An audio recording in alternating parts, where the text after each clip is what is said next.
Welcome to the Don't Die Rusty podcast, where chasing your dreams, being the best you, and of course not dying rusty is a big part of the whole life here. And I just had a great conversation with a man that exemplifies Don't Die Rusty. His name is Dan Barks. He climbs mountains, he volunteers, he just is active all the time. And it's just not that. He taught me a little bit about life. He taught me about myself. And, he inspired me as well as I aspire to be like Dan in a way that I hope that I can be when I grow older. It was just a wonderful conversation. And I hope you enjoy it just as much as I did. And if you do, please share this, please review, and please subscribe to the Don't Die Rusty podcast. I would greatly appreciate it if you could. And I hope you like the next episode of the Don't Die Rusty podcast with Dan Barks. Well, hello, Don't Die Rusty Nation.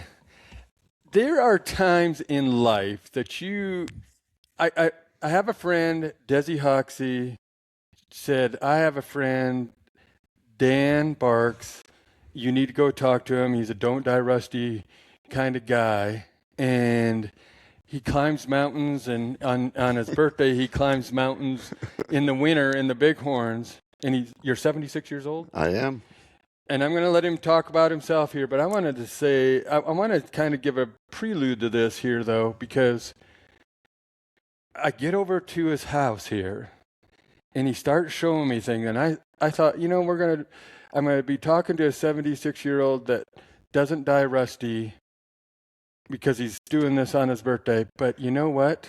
I walk around and he shows me things, and now this could be like 3 or 4 episodes, so you better be prepared. I can tell you that. Sure. Because I don't know if I can get everything into this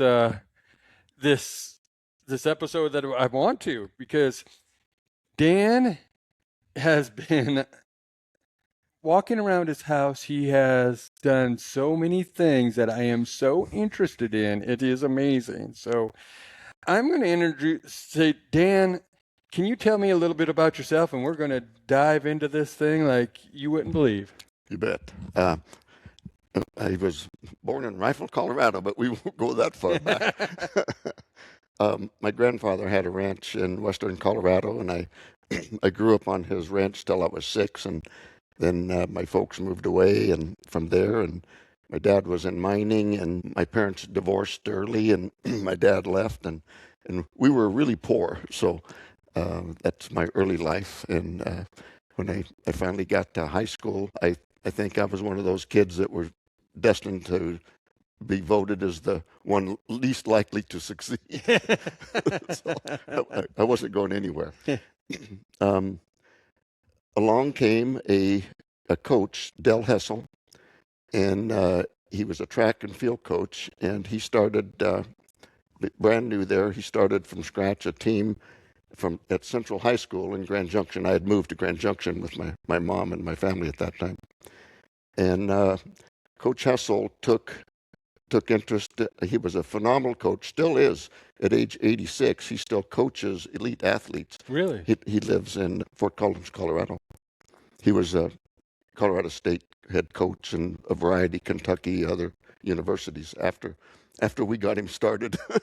So there were we ended up in 14 months. He took a team of no non-athletes theoretically, and we were state champions in cross country in Colorado. Really? Yeah, that year we ran against 77 teams in 7 or 8 states and were undefeated. My God. And this is to him. I mean, he's the one that motivated, and I, through him and through the work that we did and his motivation, he got me a scholarship or he worked with Dr. Joe Vigil, who's the head coach at Adams State College, and he passed away at age 95 just this last summer. And Dr. Vigil gave me a scholarship, and I went to Adams State College and was successful there, became an All-American at that time in 800, and was able to set a number of records. And and I was destined for bigger things. But in my senior year, I went on a hunting trip with friends, and my leg was crushed between a Jeep and a pickup. So Oh, that ended my running career. yeah. Um, but those two men, Joe V. Hill and Del Hessel, um, impacted my life from that point forward. That I realized there was more than what I was going to become as a nobody. And I ended up at the University of New Mexico, did my graduate work there in public administration. Got a job at Tucumcari, New Mexico, with Alan Morris, who was the city manager there. And I was there for 2.5 years, and this opening in Gillette, Wyoming came open, and I applied and won. 50 years ago yesterday, which was the 17th of January, I moved to Gillette, Wyoming as director of Parks and Recreation for a budding new department, and Gillette was just coming awake with coal. The coal industry was just beginning then. Oil was already established, and I fell into a wonderful area with lots of opportunity. I was director of Parks and Recreation for 15 years, and then I took the job at Camplex Multi-Event Complex here in Gillette, which is 1,100 acres and about 700,000 square feet of indoor meeting space in 7 different buildings. And I retired from that 22 years later, which is 13 years ago. Huh. Yeah. Well, I was talking to somebody the other day, and it is interesting that there's a couple things here. First of all, I'm surprised that you stayed in Gillette because you didn't blow away, because the wind blows and blows. It's not like Casper though, but Right. out right now it is blowing outside pretty Yeah. hard here. Just to, but anyway, it's funny. I was talking to somebody, and I'm glad you brought up those inspirational people that affect your life that when it's happening, you don't know. Yeah. Right.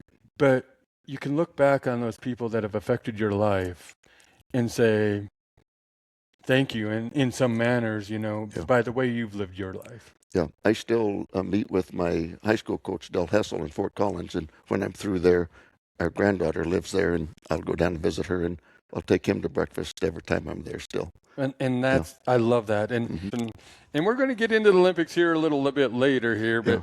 but because that was one thing that just throws me, it threw me, and it's just such a cool thing that you've been able to do. But I came over here because Desi Hoxie, our mutual friend, said to talk to you, and she says this guy is a Don't Die Rusty guy because he climbs a mountain in the Bighorns at 76 on his birthday in December. Hmm.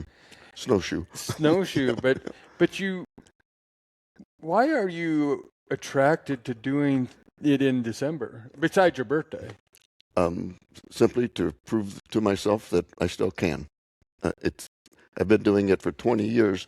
There's a tree I get to, and I carve the year in that tree for the last, I think, 21 or 2 years. And I haven't made it every year, all but probably 4 or 5, because sometimes the snow's too deep.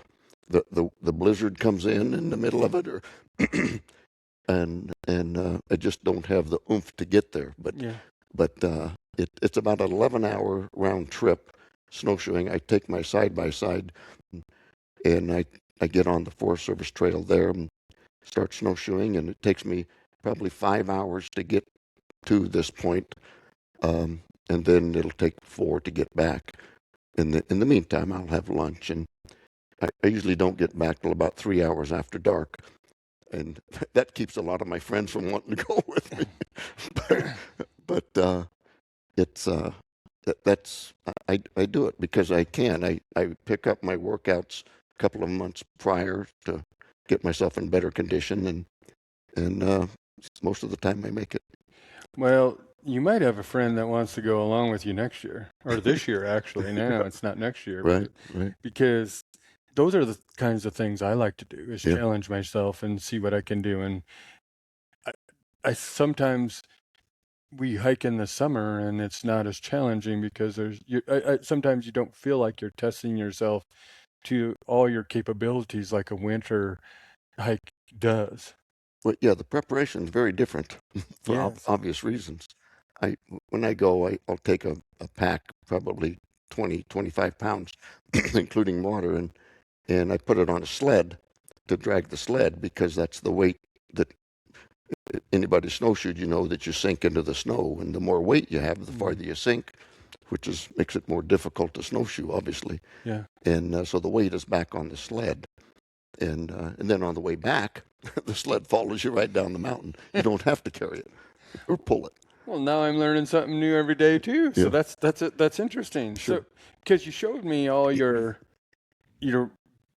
winter backpacking equipment and how you got everything in order, really. You're prepared.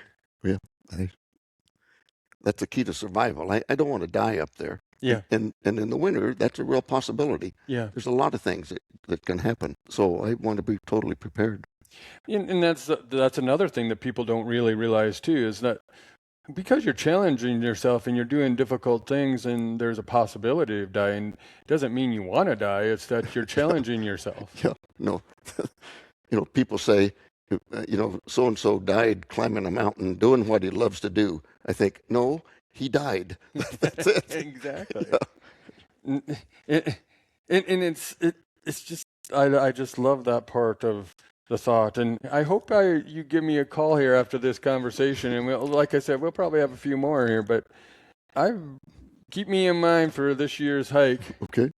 So you came to Gillette, and you were in the Gillette Parks and Recreation, Yep. and you helped build that beautiful building. Well, we built the recreation center in 1978. There was a swimming pool here when I got here, but we added on a big rec center, racquetball courts, and a Yeah. running track, and basketball courts, and all that, which is now gone. They tore that down the day that I started tearing it down, the day that I retired from Camplex to build another building Yeah. because the community built another wonderful recreation center here in town. Dave McCormick, a friend of mine, was the director at the time, and he designed it and worked with the people. I had a little input, but very little. Yeah. And that building is that's what keeps me in condition. That's where I work out 4 or 5 days a week for my life. That's one of the things that actually kept me in Gillette, is that world-class recreation center that we have here. It's got a regulation running track. It's got a big walking track. It's got 3 basketball courts, 5 tennis courts, a weight room, an exercise room with 85 pieces of equipment in it, 2 swimming pools. It's a big variety, so I don't have to do the same workout every day. I can do something different. Between that recreation center and the Bighorn Mountains, I tell people Mary and I retired to Gillette, Wyoming. Well, that's amazing, and because it is a world-class center, Mhm. and I can understand how you enjoy that here. And then you went to the Camplex, and I've been to a few events at the Camplex. Now I know the guy that was running it probably at that time, aging myself. But Yeah. I mean, you've had the fireworks thing, you've had races, horse races, and Yeah. rodeos, Yeah, we and had all kinds of things. the World Pyrotechnic Conference, the World Fireworks Yeah. meeting, 26 countries, and they come and every night they'll set off world class fireworks. We've had them here several times over the years. National High School Finals Rodeo, which brings cowboy high school athletes from 3 different countries.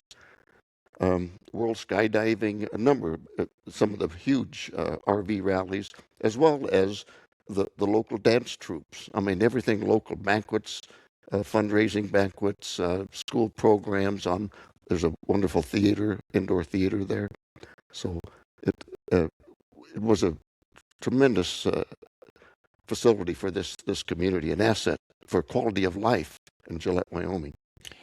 In and I've been also to, and you have the outbuildings there, and I've been to a couple archery shoots there in there too. But you do have world class events, and it's just fun to talk to somebody that's helped get these things here, I would assume. Oh yeah, our You, marketing team. you know, Yeah, Rex and her crew. yeah, because this is no kidding. We were coming home from the Bighorns because I love the Bighorns too. Mm-hmm. I'm a photographer. I love going to take pictures because I feel that the pictures in my house should be the ones I took because they're memories. Plus, I try to take quality pictures. But Sure. so I love going to look for moose and other things up in the Bighorns. And yep, The moose shed. yep. And I would love to.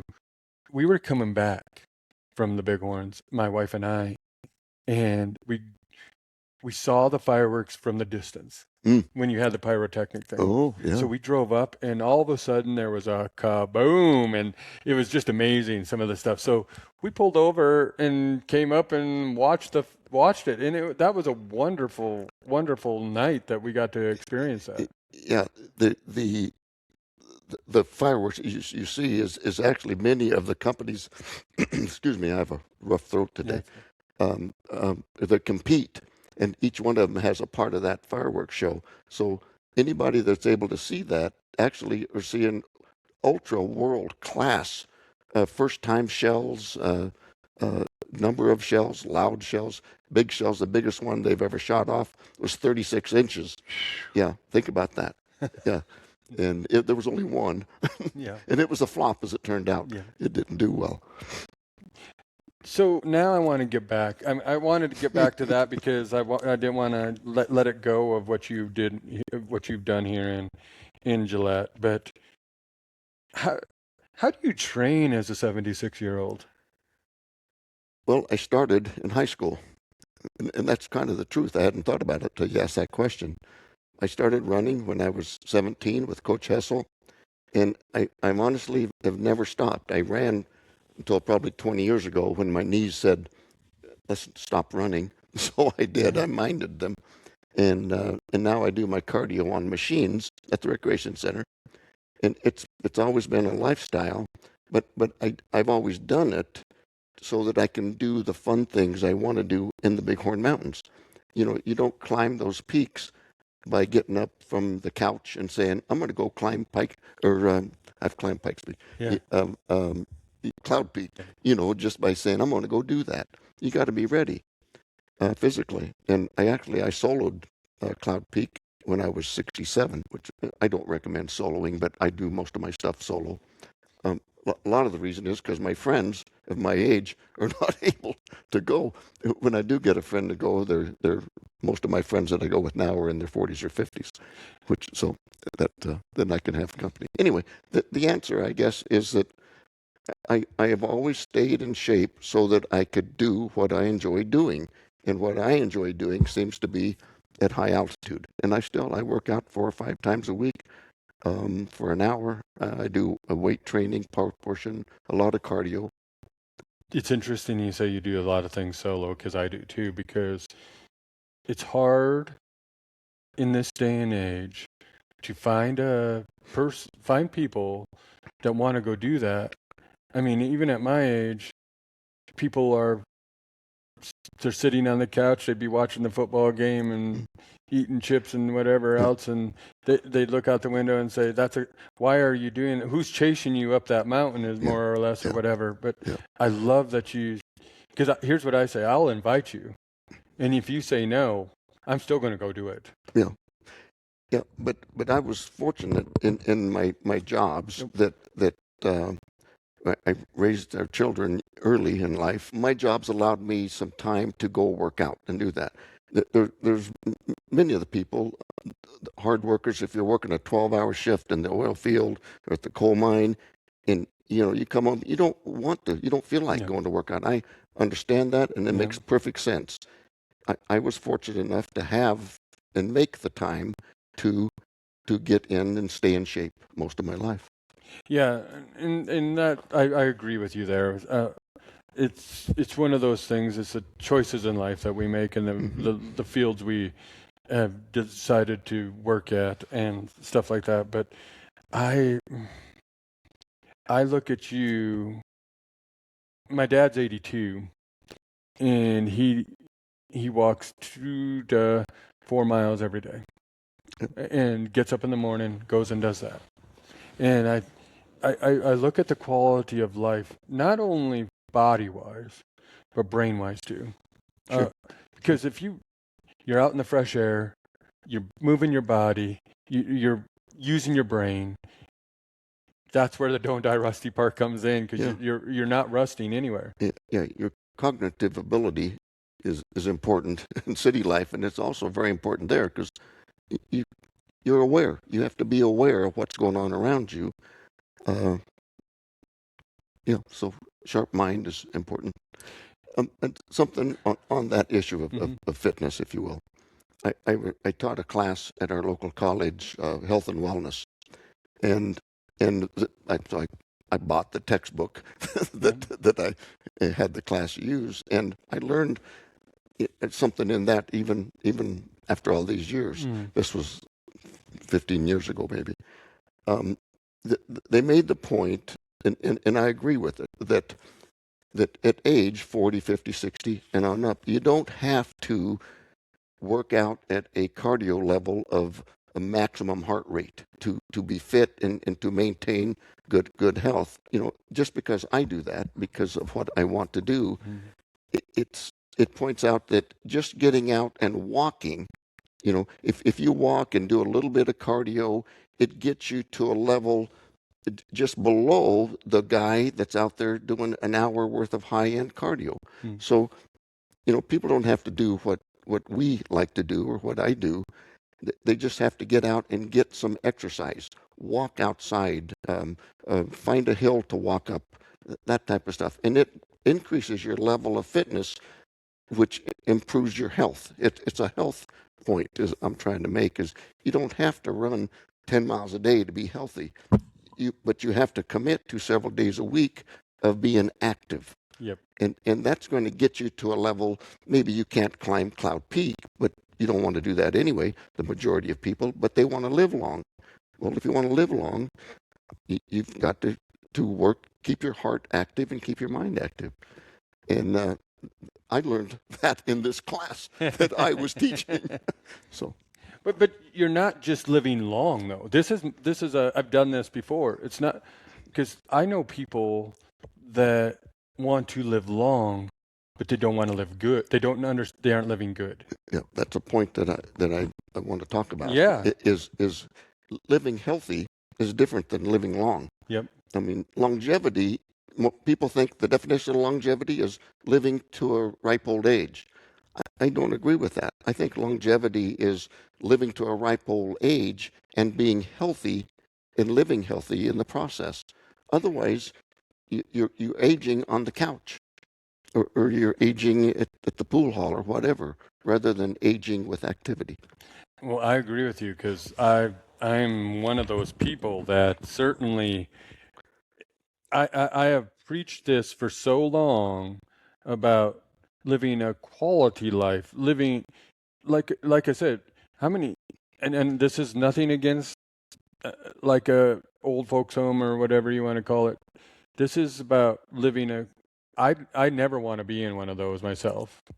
I want to be able to live as long as I can, where I can, and when that time comes in my life, I want to know that I have lived that good life, and not sit there and watch my body just disappear. Right.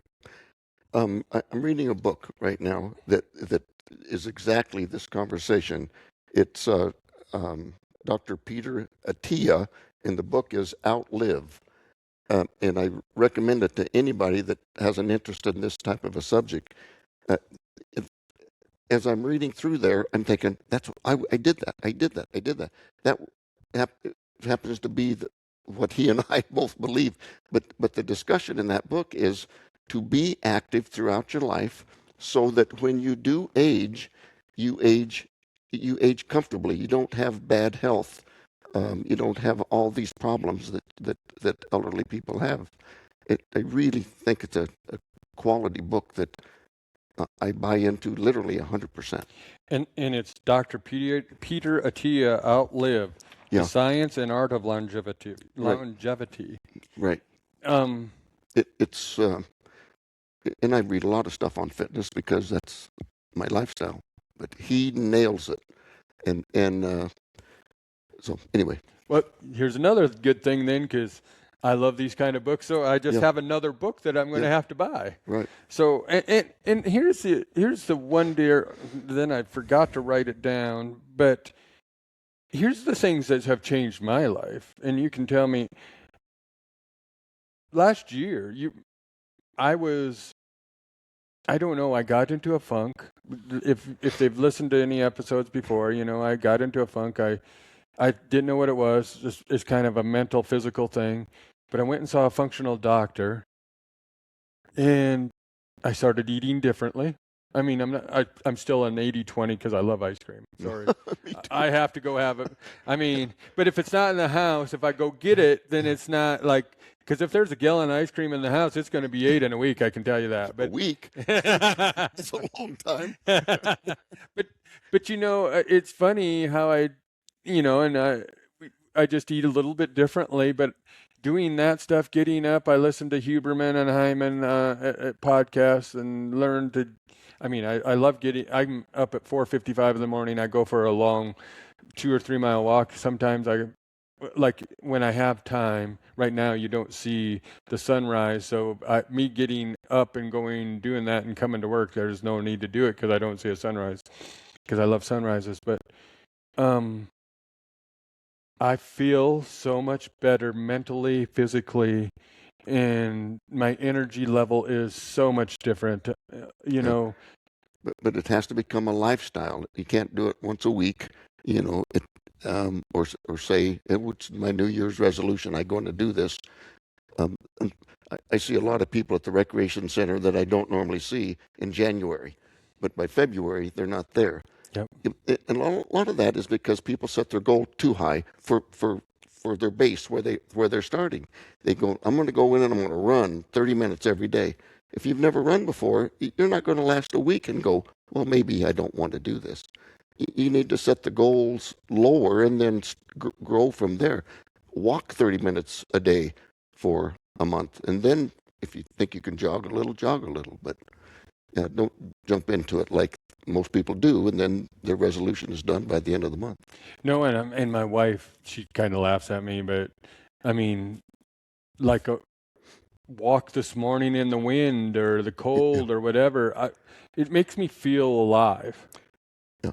And And that's why the recreation center is so great in this community, and most communities have something like that. mhm. Is the weather's bad, and we've had a lot of bad weather. You have as well the last week. I'm in a comfortable recreation center getting my heart rate up to 150.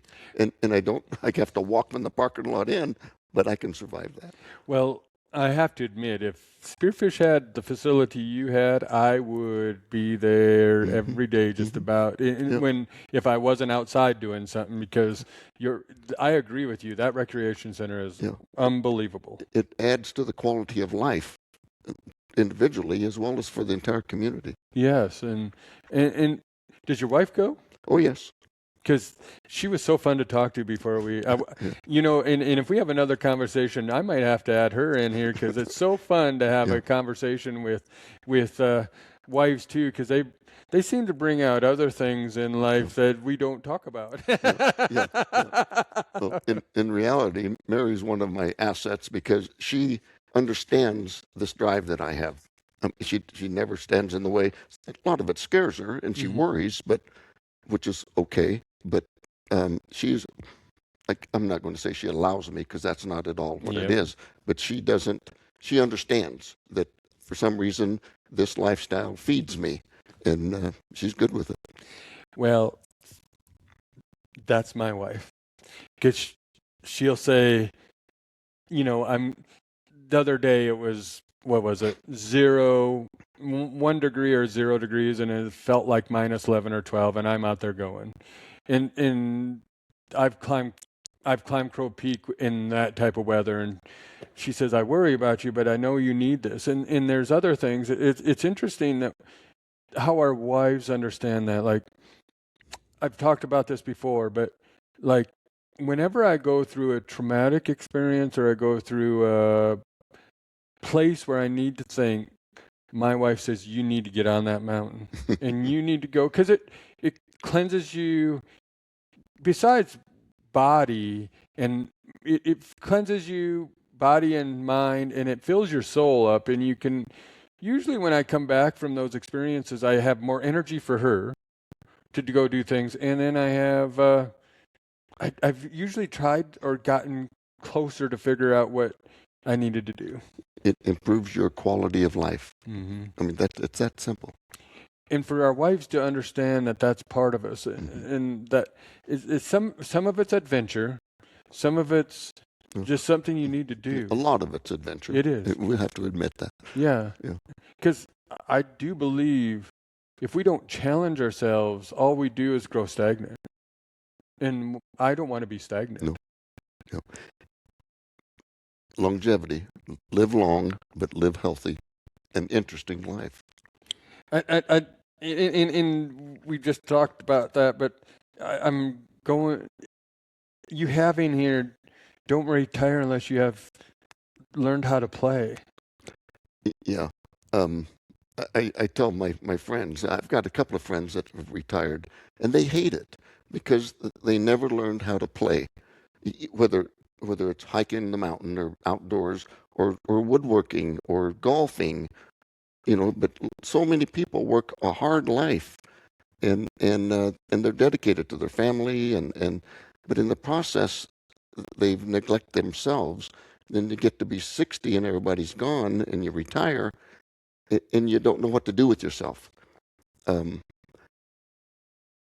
So I say if you're going to retire, make sure you know how to play or have done something in your life that you want to return to, because if you just plan to watch TV, your genetics may help you live the next 20 years, but is that living?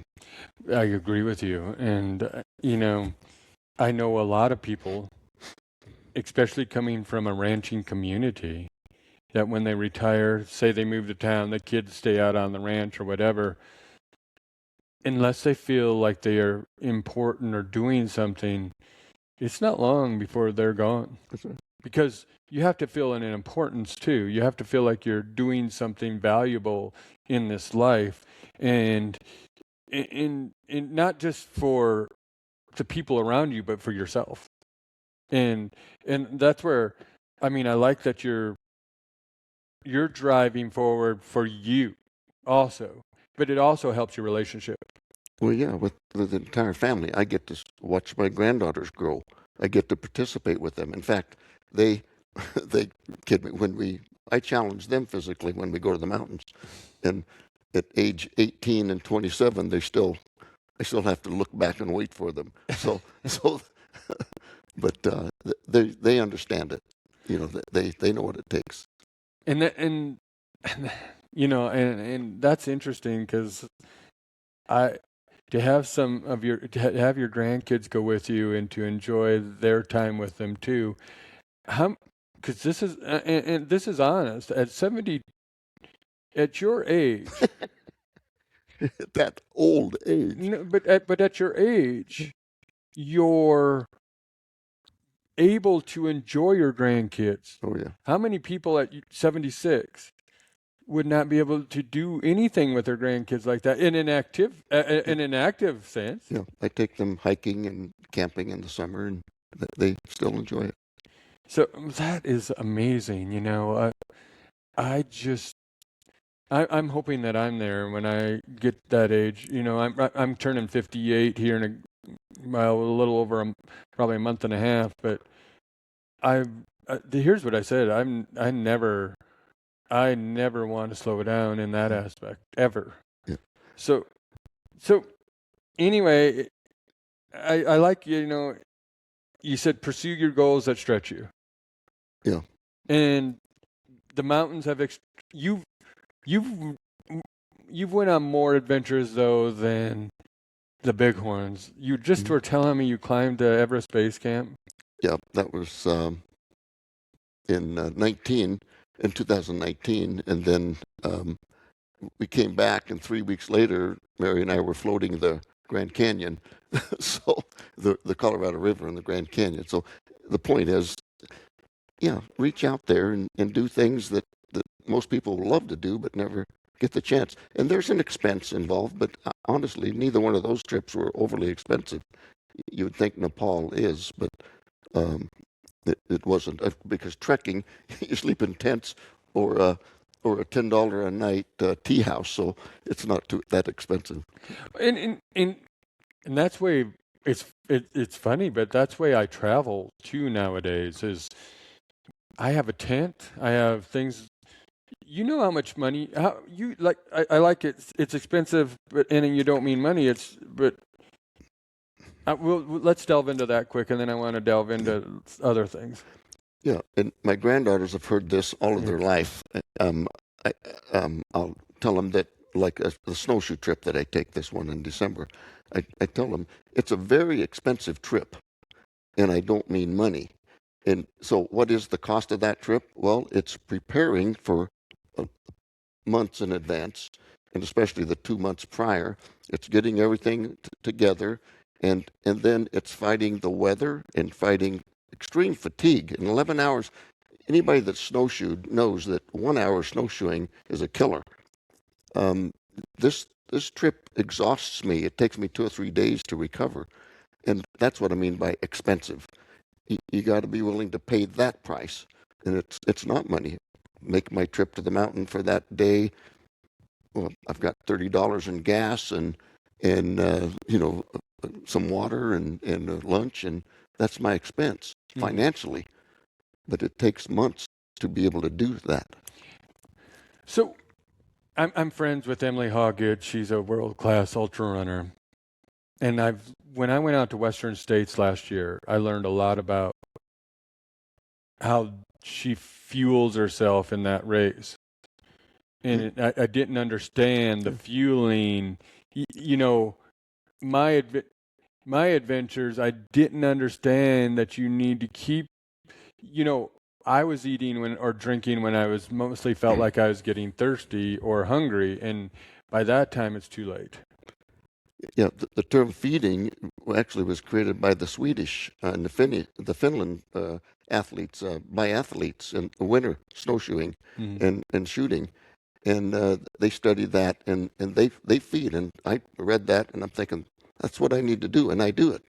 They feed every hour, not like let's eat a chicken leg, but you got a power bar, but that keeps that energy level within you. So feeding is, if you're going to do stuff like this, and everybody that does it knows feeding already, that's a part of it. It is, because I wasn't doing that, and then you're going through that roller coaster, and now I've learned, and I have to thank her for that, and her coach, Paul, because I learned from them watching the race, and I got to be, especially, I mean, we're going to get into some other stuff that you've done too, but especially being that close to world-class athletes and coaches, and I got to see strategies, I got to see the ups and downs of a 100-mile race.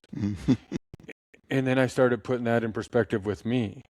And I was going, I'm not running 100 miles, but I've challenged myself. I've done 7 peaks in the Black Hills in 24 hours.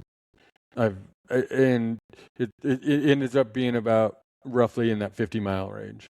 But it also is the logistics of, you have to get into a car, then you tighten up, and then you do this and that. But besides that, I learned how to do that, and that's why I'm interested about a winter hike in the Bighorns. That it interests me. So I stopped this about 5 years ago, but I'd always take a winter camp where I'd again pull a sled in, but then you got 80-pound sled snowshoe in, and I don't know, just something about that feeds me, that challenge. And the people say, "Oh, it's cold." The coldest morning I ever survived was 14 below in my tent, and that's when I started thinking, maybe I don't want to do this. that was a long morning, but winter camping is, adds to that stretch we're talking about. So we talked earlier that you'd like to hit all the lakes in the Bighorns. How many have you got to so far? I'm right at 200. There's probably 250 lakes up there. The Bighorns and the Winds have a huge number of lakes per capita of square miles compared to the Colorado Rockies. Why, when the glaciers left through here, they did that, I don't know. But there's beautiful alpine above timberline lakes, and in fact, each year I try to get to 2 or 3 new ones. And last year I got to a couple, and the year before, and once in a while I'll take an extended trip and get 7 or 8. So how do you plan that? I mean, how do you plan on what lakes you want to go to? You just kind of pick them out and say, I want to hit that one this year? I pick them out, look at the map and think, I've never been to that one. But I've been working with the Wyoming Game and Fish guys out of Sheridan, and they take me along. They survey alpine lakes every summer, and we go up, and they will usually get to some lakes that I haven't been to, survey the fish that's in those lakes. Mm-hmm. And those trips, you get to pick up a few. So that trip, I just have to be a follower and a worker. Yeah. But that's the way to achieve your goals. Well, exactly. Yeah. I told you that I ran the Pikes Peak Marathon, and that I did not enjoy. It probably, of all the things I've done, I enjoyed that the least. Yeah. And the last time I said, that's it. I'll never do this again. And that's a tough one. Mm. Yeah. That's interesting, because I've heard about it, but I've never seen it. I'm more about the long. I mean, I love the long endurance races, but the Pikes Peak Marathon, I'd have to kill you about with the elevation gain and everything that entails. Yeah. It's they call it a race, but it's a survival. Yeah. So how old were you when you did that? Last time I was 27 or 28, and I've stuck to my goal. Ain't going there again. So I'm gonna jump off. We'll probably come back to that, but you took me into your room, and you were a volunteer for the Olympics. Yeah, 1996, Atlanta.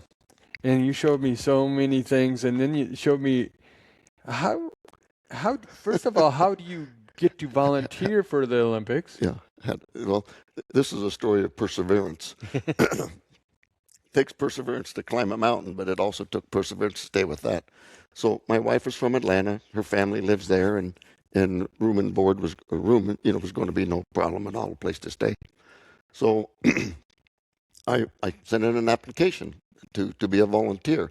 And a month or so later, I get a letter back saying, thank you for your interest, but because we're going to have a shortage because I put down my Wyoming address, of course, and because we're going to have a shortage of housing, we're trying to get our volunteers from the Atlanta metro area. Okay. So I'm thinking, well, I'm going to send another application in and give my brother-in-law's address, which is what I did. And this time, a month or so later, I get a phone call on a Wednesday. I'm sitting in my office, a phone call on Wednesday. Mr. Barks, this is so-and-so with the Atlanta Olympic Committee, and we'd like to interview you next Monday. So I'm thinking, that's 5 days from now. How am I going to get there? So I said, I'll be there. And so I'm thinking now I got to get an airline ticket in 4 days, which is expensive. But I did. I flew down, and I went to this big building downtown where they're interviewing people, and the security. This is 95 actually at that time. And the security just getting in to be interviewed as for a volunteer. I mean, I had to go through a metal detector and this and then that, and you could see police standing around, and I thought, maybe I should come clean about my address. Yeah. They're going to look a little deeper. Yep. So in my interview, I told them the story, and that because I have it, my real address is Gillette, Wyoming, and they laughed about that and said, okay, thank you for letting us know. And I get a letter back saying, Mr. Barks, you've been accepted. We'll be sending you more and more information. Well, that in 3 weeks prior to the Olympics were the United States Olympic trials for track and field United States Olympians. So I thought, I need to if I want to get a big time job at the Olympics, I need to be there and get to know the people that are going to make that decision. So I had a nephew, Tanner, and he was 16. I said, "You want to go to the Olympics trials?" He said, "Yeah." So I made arrangements to go down and volunteered for the U.S. Olympic trials. And sure enough, I got to meet the people that make the decision of what you're going to do at the Olympics. And I ended up working at the finish line on the Olympic trials.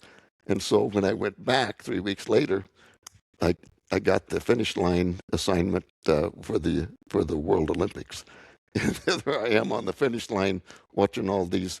I was there when Donovan Bailey set the world record in the 100 meter, when Michael Johnson set the world record in the 200 meter, and Carl Lewis got his gold medal, and it was a great experience. It really was.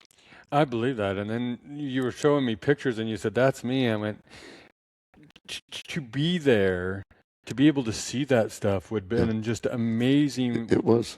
And to hang around that amount of world class athletes. I mean, of all the places to be, and I'm a big track and field. I just love track and field. Mm-hmm. So I'm a big track and field fan, and that is amazing. Yeah. It was. I being the position I had, all the official result sheets came to me, and people would be assigned to go to the medal stand or go to drug testing or whatever, or you can go home. Yeah. I've still got some of those the world record final result sheets from the 1996 Olympics. That is unbelievable. That is, and I love the pictures that you took. But I have a question though. But how did 96? How did the bombing affect you? Interesting. That security changed dramatically. Security was real high then. Yeah. Just to get into the stadium or any of the venues. My wife and I were there for a week, and we attended basketball and some other events. But I finished on the track that night of the bombing, and I got a picture in there of that too, which we didn't look at. And as we're driving home, as it turned out, an hour after I drove past that park was the bombing. Mm-hmm. And the next morning I wake up and there's the news, and I get somehow we got information that security was going to be much different. So that night I had to go work again, and I mean there was 5 times the security that night as there was the night before. Long lines. We couldn't take any kind of a pack in except a little, maybe that big of a side pack. Metal detectors, which was all along. So the answer to the question is the security increased tremendously. That's interesting to me when you put it in time perspective is all I'm saying.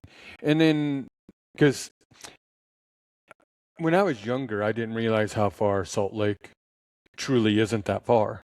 Mm-hmm. And so I plan on going to some Olympic event because I think everybody should see some Olympic event, and Salt Lake isn't that far away. Right. So I hope to go see some sort of Olympics, even though I'm a track and field guy, which I hope to go to maybe LA and see the track and field. But I really, really, really want to see some Olympics. It's something special. It's one of those things you got to experience. You can't really explain, just like climbing a mountain. You can't explain that. You have to experience it. And I think there's another thing, too, that I love talking to you about, because I think a lot of people do not realize that it's about experiences. Life is about experiences. Sure. And I had this discussion with one of my coworkers. I'd always stop into his office when I was leaving work most every day and here and there. And he was close to retirement. And I said, here's the deal.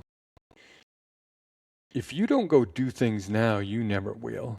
And you have the mental capacity and you're still able to move.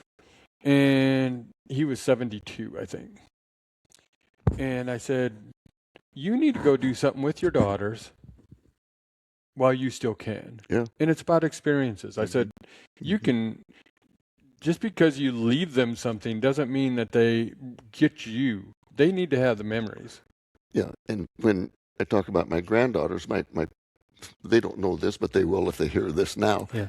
one of my primary goals is to show them what they can do at that age. Most people think of people in their 70s as their past past capabilities, but I want my granddaughters to succeed as well and to be healthy and to experience life like I have. And, And by being with me, that'll stay with them, I hope.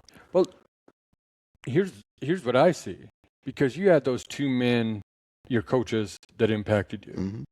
and you're taking your granddaughters on adventures, and they see grandpa's doing this with us. You have to be impacting how they see life, for one thing, Mm-hmm. and impacting them in other ways that you'll never know. Yeah. I mean, and we'll never know. Yeah. There's things that we do in life that we never know.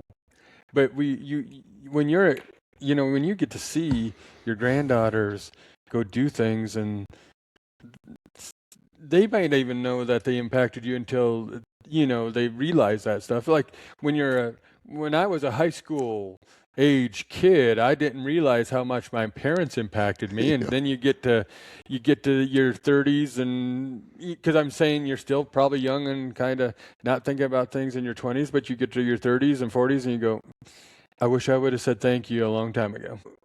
I just love the way you are living your life. All these adventures that I've been on, there's 4, 5, 6 a year or something like that. Yeah. Well, what do you do the rest of the time? I think being involved in your community is also important. Mm-hmm. The trash drive, helping feed at the senior citizens, being involved in your church.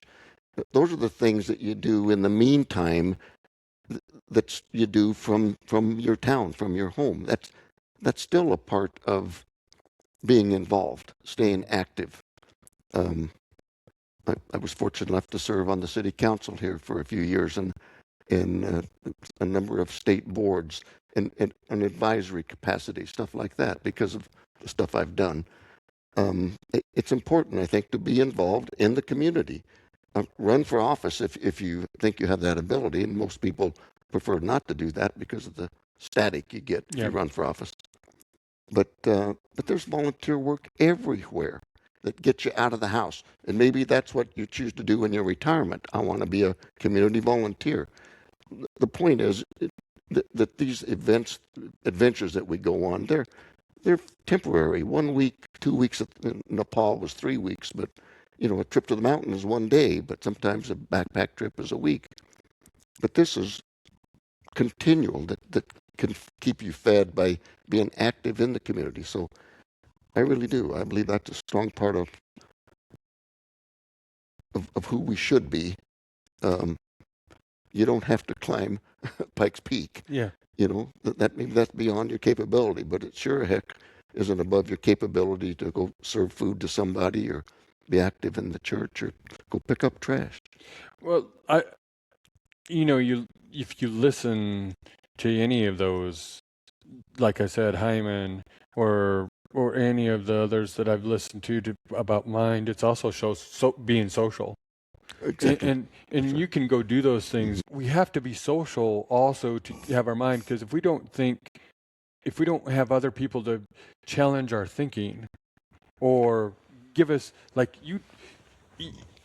I listen to any episode or podcast, like you just told us about that book. And now I'm going to go get that book and read. You've just impacted me. And that's a social thing, because I wouldn't have known about the book unless I was talking to you. Where I'm going with this is, if we don't have a social life too, it doesn't feel the whole life thing. Yeah. Yeah. Social interaction is, in my point of view, is critical in life. And there are people who are uncomfortable with that. So, but volunteering in a food line, you can talk to them if you want to or not, Yep. So, and so you're getting you're just filling your cup with all kinds of things, not just, we'll just say it's not just water. You're filling it up with all kinds of things that, that can keep you moving and keep you active, mentally, physically, socially, adventures. That's very, very cool, and that's what life's about. It is. I agree. That's what life's about. You know? Yeah. So no, and here's something I've read somewhere, that some people can be inspirational, but there are people out there that are aspirational.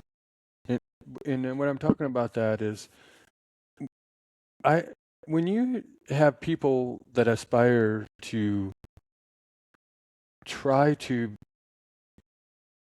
do the things that you do, and you can inspire somebody to go do things, but if they aspire to go challenge themselves, aspire to go do something socially, when they see that, like we just talked about earlier, about when you retire, you better have a plan when you retire. I see you as people that could aspire to look at you and say, hey, maybe I could go do that. And I think that's why I feel lucky to be a trucker. You're making me aspire to go do those adventures when I get to be retired. And it's not maybe I could do that. The fact is, you can do that.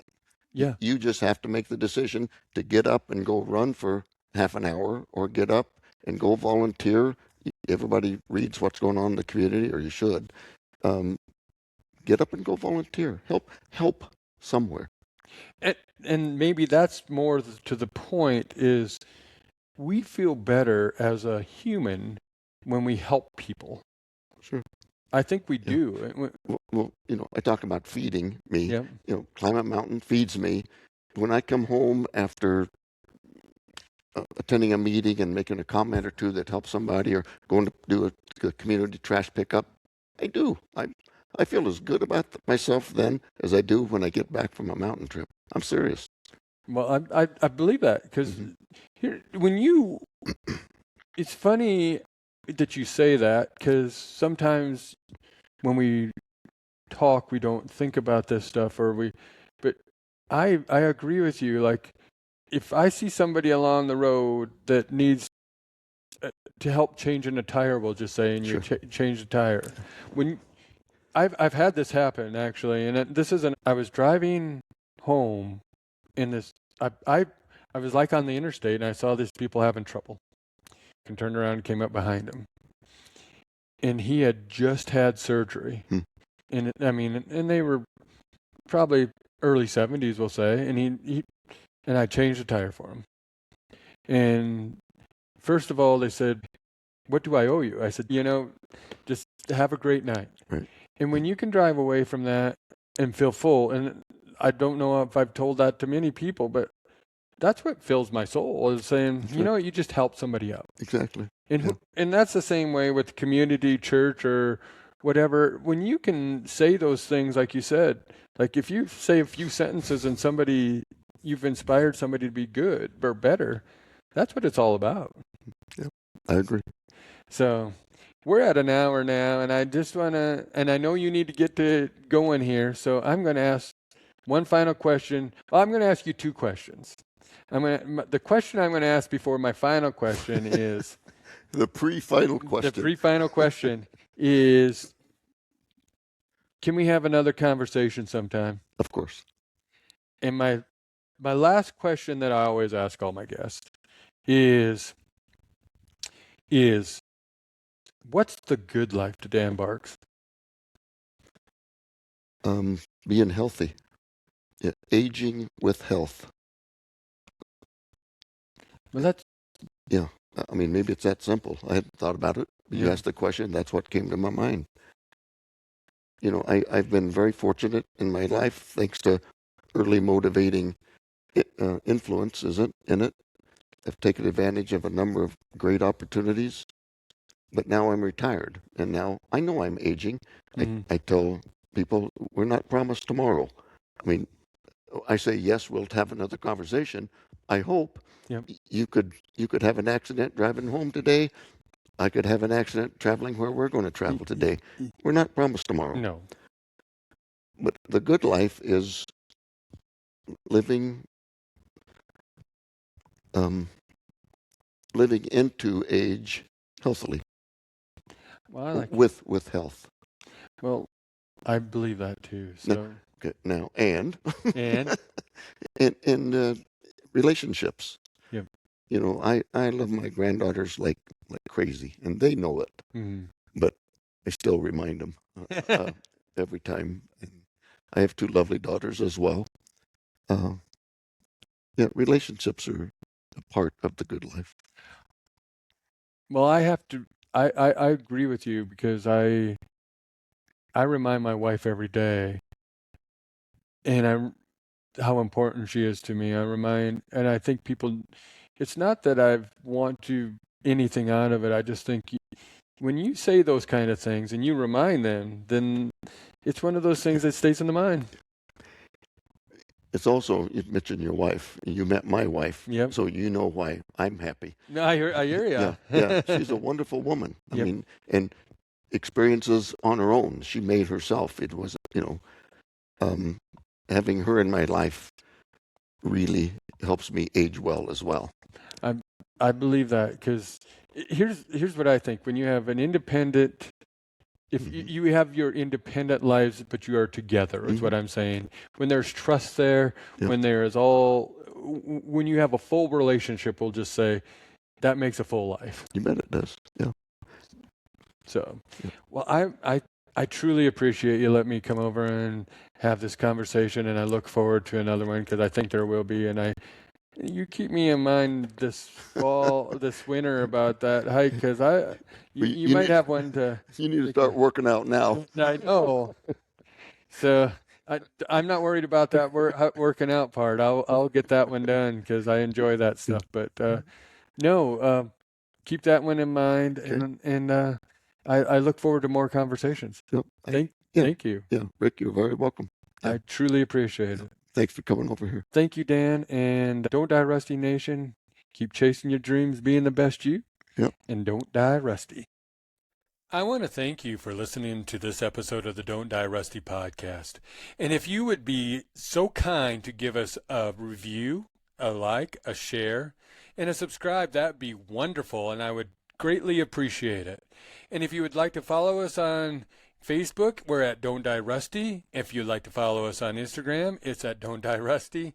And if you would like to get in contact with me, it's rick@don'tdierusty.com. And I just want to say I appreciate everybody listening, and as usual, keep chasing your dreams, being the best you, and don't die rusty.